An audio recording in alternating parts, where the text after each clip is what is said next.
Hello everyone, अस्सलाम वालेकुम and welcome to another brand new vlog. I hope आप सब ठीक होंगे, मैं भी बिल्कुल ठीक हूँ। अगर आपने मेरा पिछला वाला रेसिपी व्लॉग देखा है तो प्लीज़ मुझे कमेंट्स करके ज़रूर बताइएगा। और अगर जिन लोगों ने नहीं देखा है और जो लोग मेरे चैनल पे न्यू हैं तो उनसे मेरी रिक्वेस्ट है कि प्लीज़ मेरे चैनल को लाइक शेयर और सब्सक्राइब भी ज़रूर करिएगा।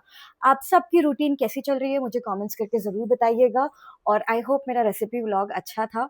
मेरे हिसाब से तो एवरेज ही था, but as you all know कि मैं थोड़ी सी नई हूँ तो मुझे थोड़ा टाइम लगेगा एडजस्ट होने में। उसी के साथ साथ आज थोड़ी सी बात कर लेते हैं। मैंने सोचा फटाफट अपने जो व्लॉग है उसका इंट्रो ले लेती हूँ, क्योंकि इसके बाद शायद ही मुझे टाइम मिले, क्योंकि वीकेंड स्टार्ट हो जाता है तो टाइम थोड़ा सा लिमिटेड रहता है इन सब चीज़ों के लिए। I had to focus on other things as well. उसके साथ साथ मैं आपके साथ शेयर करने वाली हूँ ये जो 3 दिन का रूटीन है वो रहेगा। पिछले आई होप पिछले वीक की तरह ना हो। मैंने बोला तो था कि 3 दिन का व्लॉग एक साथ आएगा, बट अलाज वो एक ही व्लॉग इतना लंबा हो गया था तो मैंने आगे कुछ शूट ही नहीं किया।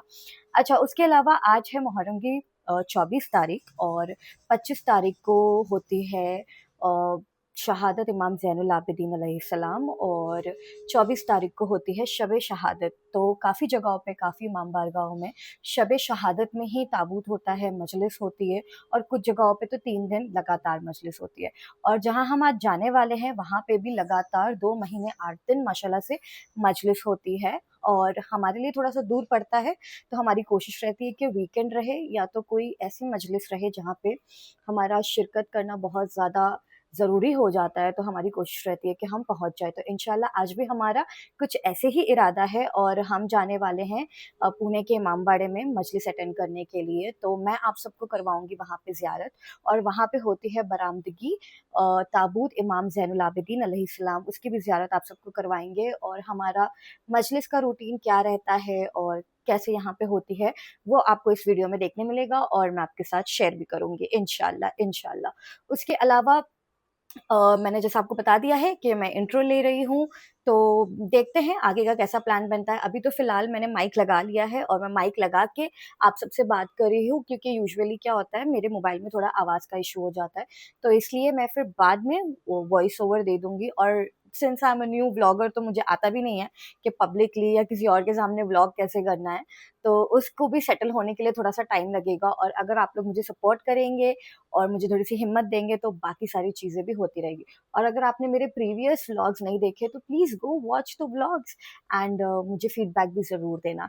ठीक है, मिलते हैं बाद में, थोड़ी देर बाद, जब मैं आपके साथ शेयर करूँगी तैयारियाँ और निकलने का जो भी हमारा सीन रहेगा। अभी तो फ़िलहाल दोपहर हो रही है, हमें निकलना है शाम में, और इसके बाद जो है मैं बिज़ी हो जाऊँगी, तो मैं जो भी शॉट्स ले सकती हूँ मैं लूँगी। मैं पूरी कोशिश करूँगी कि मैं आप लोगों के साथ शेयर करूँ। और मिल अच्छा जी, तो शाम होते ही हमने सबसे पहले शुरू कर दी तैयारी। कपड़े वगैरह निकालने थे, बेटे को भी रेडी करना था, और उसके बाद बैग्स वगैरह भी रेडी करने थे। मजलिस में जाने से पहले मुझे बहुत सारी तैयारी करनी पड़ती है। अच्छा, यहाँ पर मैंने कपड़े तो निकाल लिए थे। ये मुझे एक तबर्रुक आया था जो मेरे हस्बैंड लेकर आए थे अपने गाँव से। ये स्कार्फ़ बटा था तबर्रुक में, तो मेरा हिस्सा आया था, तो मैंने सोचा कि आज इसी तबर्रुक वाले जो स्कार्फ़ है, इसी से हिजाब करेंगे। फिर उसके बाद मैंने सब सामान वगैरह निकाल लिया। उसके बाद मैं थोड़े चॉकलेट्स और स्नैक्स ज़रूर से रखती हूँ अपने बेटे के लिए पैक करके, क्योंकि मजलिस में बच्चे बहुत परेशान करते हैं और दूसरे बच्चों को देख के भी बहुत वो करने लगते हैं, तो हर चीज़ प्रिपेयर्ड रहती है, तो आप आराम से मजलिस सुन सकते हो और अटेंड भी कर सकते हो। तो इसी वजह से मैं कुछ ना कुछ पैक करके और एक्स्ट्रा सामान ज़रूर रखती हूँ। अच्छा, यहाँ पर हम रेडी हो गए थे, फिर हम नीचे आ गए और हमने गाड़ी निकाली।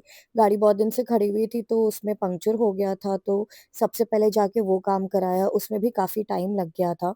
और फिर उसके बाद जो है सब ठीक हो गया, तो हम फिर निकल पड़े। और आज था ताबूत, जैसे कि मैंने आपको इंट्रो में बताया, मौला सज्जाद का। और ये जो है 25 मुहर्रम और 24 मुहर्रम को सब जगहों पे होता है। तो अभी फ़िलहाल मैंने सोचा था कि मैं आपको बताऊँगी पुणे के इमामबाड़े का, और मैं आपको बॉम्बे का भी बताऊँगी। बॉम्बे में जो हमारे इमामबाड़े में, हमारे घर के इमामबाड़े में जो हमारे अंजुमन वाले हैं वो ताबूत करते हैं इमाम ज़ैनुल आबिदीन अलैहिस्सलाम का, तो उसके भी कुछ शॉट्स मेरे पास आए थे तो मैंने डाल दिए। अच्छा, यहाँ पर हम लोग पहुँच गए थे पहुँचने के बाद ये थी उस इमामबाड़े की एंट्रेंस, और हम लोग जब अंदर गए तो मजलिस माशाल्लाह से शुरू हो चुकी थी। इमाम ज़ैनुल आबिदीन अलैहिस्सलाम को 20 मुहर्रम को ज़हर दिया गया था और फिर 25 मुहर्रम को उनकी शहादत हुई है। और ये इमाम के बारे में तो हम सब जानते ही हैं, इन्होंने वो अपने पूरे होशो-हवास में पूरी करबला देखी थी और अपने पूरे घर को लुटते हुए देखा था और अपने फ़ादर को जो है कत्ल होते हुए देखा था। और ये इमाम हुसैन के सबसे पहले और सबसे बड़े अज़ादार थे। इन्होंने खून के आँसू रोए हैं और इन्होंने अपनी पूरी ज़िंदगी अल्लाह की इबादत और मौला हुसैन के लिए आँसू बहाते हुए गुज़ार दी। और इनके साथ इनके बारे में जो लिखा जाता है, जो कहा जाता है, वो ये है कि इन्होंने करबला के बाद इतना ये रोए हैं और इन्होंने इतनी मौला की अज़ादारी करी है और इतना ज़्यादा शदीद इनके ऊपर ये किया गया था, ज़ुल्म किया गया था कि उनके जब जनाज़े का उनका टाइम आया था और उनको इमाम बाक़िर अलैहिस्सलाम गुस्ल दे रहे थे, तो उन्होंने तब भी काफ़ी सारे ऐसे निशान देखे थे, जो ज़ुल्म और सितम के उनके ऊपर थे, जो बयान नहीं किए जा सकते हैं। और इनके मसाइब भी बहुत ज़्यादा दर्दनाक मसायब है।